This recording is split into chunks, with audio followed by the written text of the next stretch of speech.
It's evening at the Sri Malayu restaurant in the heart of the Malaysian capital, and on stage is the nightly performance of traditional dance and music that Malaysians claim as their own.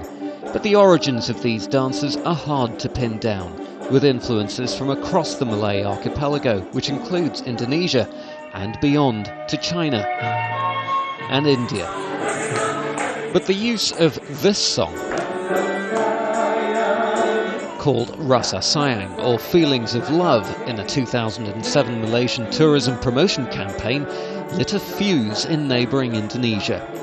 Indonesians say Rasa Sayang is theirs, and Malaysia was forced to pull the ads.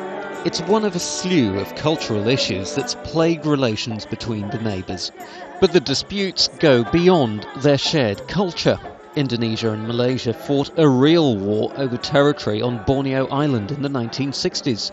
There are continuing disputes over resource-rich islands, and in June, reports that Indonesian maids were being abused prompted Jakarta to stop sending domestic helpers to Malaysia. Now, one of the main points of contention in this whole spat is this. It's batik. It uses wax to form these amazingly colourful and intricate patterns.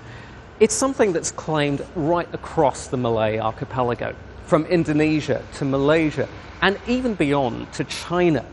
Now, joining me to help me explain some of the differences between Indonesian and Malaysian batik is Mr. Colin Yong, who's the Managing Director of Jadi Batik here in Kuala Lumpur.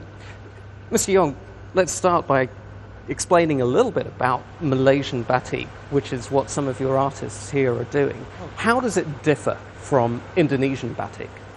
Okay, Malaysian batik is much more colorful than Indonesian batik, I can say.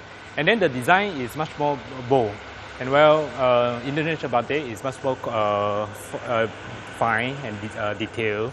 And then in terms of process, also you can see there's in Malaysia, we do it coloring by one piece, whereas in Indonesia is they dip the whole piece of clothes into the dye for coloring. Thank you very much, Mr. Yong. Well, as you can see, it's a very delicate material used in all sorts of things, from sarongs to scarves, and it's a very delicate issue that's been plaguing these two countries for a long time and probably will do for a while yet. Azhar Sukri, Al Jazeera, Kuala Lumpur.